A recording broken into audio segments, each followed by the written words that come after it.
로얄 팰리스 카트리. 당신 뭔 사람이 그래? Halo guys, kembali lagi di channel A Project dengan saya Ismet dan rekan saya Bambang. Di video kali ini kita akan membahas film Mother 2009. Sebelum kalian masuk ke videonya, alangkah baiknya kalian memencet tombol like, comment, and share. Dan jangan lupa tekan tombol subscribe serta lonceng agar kalian tidak ketinggalan video-video kami berikutnya. Oke, jangan banyak bacot, lanjut. Scene dibuka dengan pemeran utama si ibu berjoget ria dengan tatapan kosong, bingung dan sedih. Lalu scene beralih ke toko herbal milik si ibu. Sembari memotong tumbuhan herbal, si ibu mengawasi dua pemuda di seberang jalan. Tiba-tiba, salah satu pemuda berjaket biru tersebut ditabrak mobil dari arah belakang. Si ibu pun panik, bergegas menghampiri sembari berteriak, "Dojun!" Si Dojun berlari menyusul kawannya yang sudah ada di taksi untuk mengejar mobil tadi yang melarikan diri.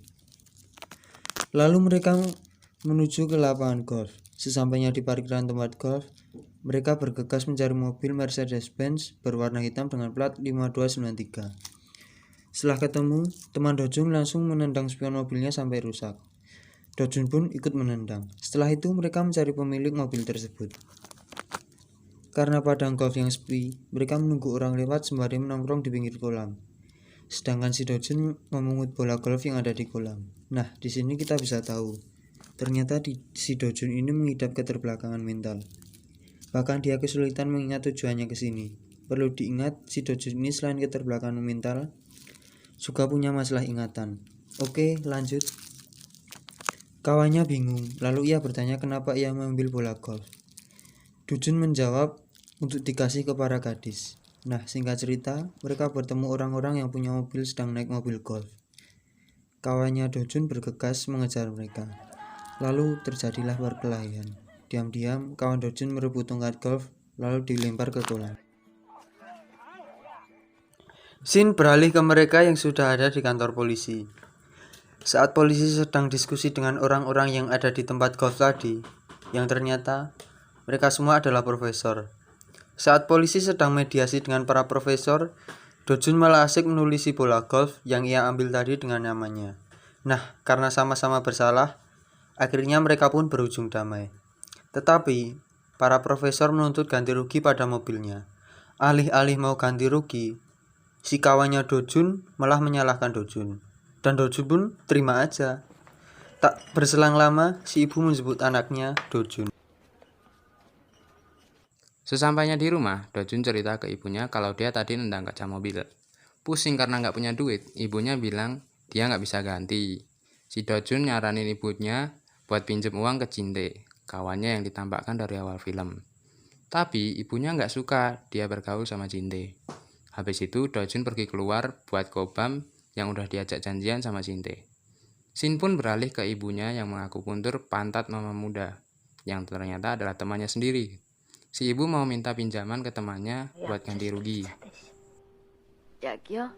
Oke, lalu Sin menampakkan Dojun yang sudah mabok sambil menggoda ibu cantik pemilik bar.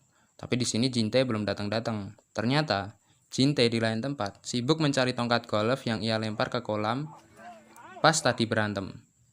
Saat hari sudah gelap dan para pengunjung bar udah pada pulang, Dojun diusir tuh karena ketiduran. Pas mau pergi, masih sempat aja godain cewek anak pemilik bar, namanya Mina. Sekedar info, nama barnya adalah Manhattan. Saat perjalanan pulang, secara kebetulan di depan Dojun ada cewek SMA. Iseng-iseng karena masih setengah mabuk, si Dojun buntutin si cewek dan ngajak si cewek buat nemenin dia minum. Si cewek belok ke gang di sebelah kanan buat sembunyi. Si Dojun pun mengecek gangnya sebentar. Karena udah masa bodoh, ia balik badan buat lanjut jalan. Pas baru jalan beberapa langkah, dia menengok lagi ke arah gang. Di saat bersamaan, si cewek melempar batu ke arah Dojun, untungnya nggak kena. Bingung sekaligus kaget, si Dojun pun balik badan dan lanjut jalan ke rumahnya. Keesokan harinya, ditemukan mayat di atap rumah dengan kondisi seperti ini. Diketahui, mayatnya bernama Munajung, biasanya dipanggil Ajung, yang merupakan cewek yang tadi dibuntuti sama Dojun. Ajung sendiri masih kelas 11. dan hanya memiliki satu anggota keluarga, yaitu neneknya. Semasa hidup, ia dikenal selalu bawa arak beras kemanapun dan membuat onar. Jadi emang nakal lah dan merawat neneknya. Begitu menurut Pak Polisi. Sin beralih ke toko herbal si ibu yang melihat ke seberang jalan. Di sana terdapat Dojun bersama seorang polisi. Polisi langsung membawa Dojun ke kantor sambil dikejar si ibu. Di saat perjalanan, mobil yang ditumpangi Pak Polisi bersama Dojun ditabrak truk.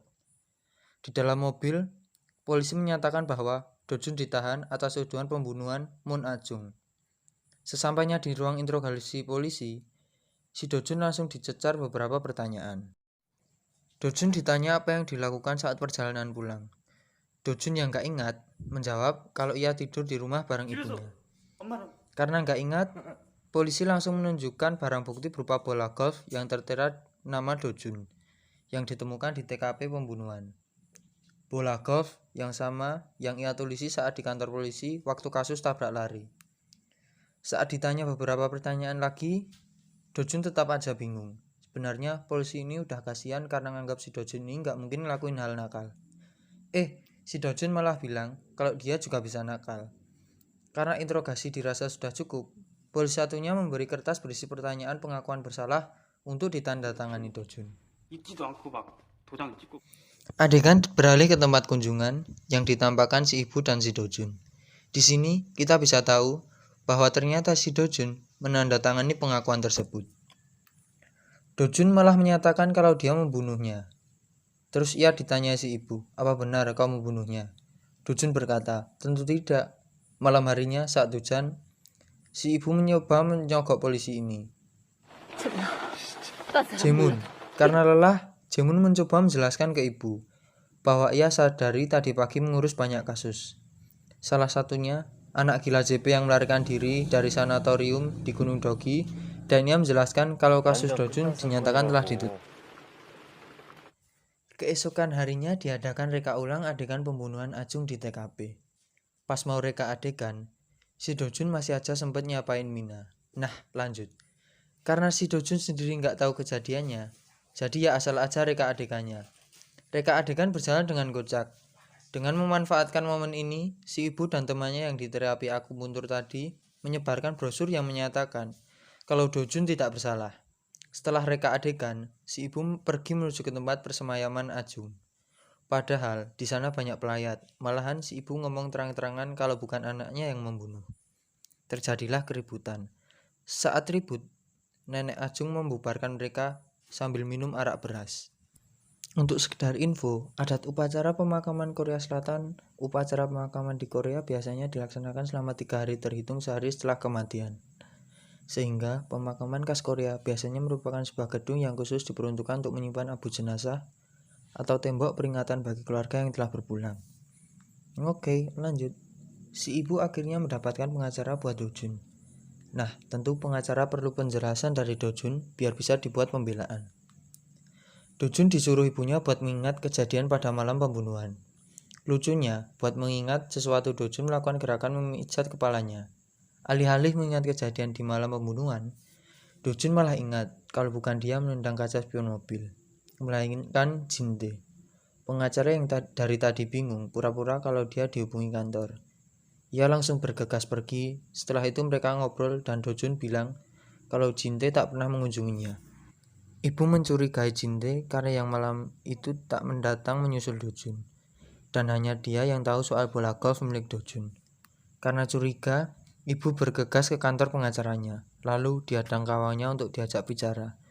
Si ibu menyuruh orang itu untuk menyelidiki Jinte. Sin beralih di rumah ibu yang bergegas mencari sesuatu di lemarinya yang adalah kaos tangan plastik. Ia pun bergegas menelpon rumah Jinte, tapi malah berbunyi pesan kalau dia tidak di rumah. Mengetahui hal itu, si ibu langsung menuju ke rumahnya. Singkat cerita, dia masuk lalu menggeledah lemari Jinte dan menemukan tongkat golf yang terdapat bercak merah di ujungnya. Ibu berasumsi itu adalah bercak darah. Di saat yang bersamaan ada suara orang datang. Dia bergegas bersembunyi dalam lemari. Diketahui yang datang adalah Mina. Lalu disusul Jinte masuk. Mereka ngobrol dan ini yang kalian suka. terjadilah adegan pengencrotan antara Jinte dan Mina yang disaksikan si ibu. Setelah mereka selesai, ibu pun bergegas keluar dan hampir keciduk. Karena menemukan bukti mencurigakan, langsung ia bergegas ke kantor polisi melaporkan barang temuannya. Jinte juga hadir di kantor polisi dan dinyatakan bahwa bercak itu adalah bekas lipstik Mina. Kecewa, si ibu langsung pulang tanpa mengenakan payung padahal hujan sangat deras. Di tengah jalan, ia membeli payung dari seorang pemulung. Saat lanjut mau balik, ia berpapasan dengan anak buah pengacara Dojun untuk diantar ke si pengacara. Wah, ternyata pengacaranya di tempat karaoke bersama cewek-cewek. Sambil memberi minum, pengacara menyajikan keringanan masa hukuman untuk Dojun. Dari 15 tahun ditahan jadi 4 tahun. Tapi 4 tahun di rumah sakit bukan penjara. Ibu bersikukuh kalau Dojun gak salah, tapi keburu pengacaranya lanjut nyanyi. Dan dia meminum minuman dari pengacara. Sesampainya di rumah, ia muntah dalam keadaan masih setengah mabuk. Dia mendapati Jinte yang dikira adalah anaknya. Jinte datang untuk menagih uang damai ke ibu karena tak terima dilaporkan. Si ibu memberi sedikit, lalu Jinte pun pergi. Tapi Jinte pun tidak jadi pergi. Jinte malah duduk lalu berkata, hanya ada 3 motif membunuh: uang, nafsu, dan balas dendam. Jinte curiga bahwa pembunuhan ini soal nafsu atau balas dendam, dan menyarankan si ibu agar memeriksa orang sekitar. Jinte juga setuju kalau pembunuhnya bukan Dojun. Saat hendak pergi, Jinte merasa janggal. Oke guys, sekian video dari kami. Jika kalian masih penasaran dengan lanjutan ceritanya, silahkan tunggu di part kedua ya guys. Bakalan ada kejadian-kejadian yang membagongkan di part kedua. Oke guys, dadah.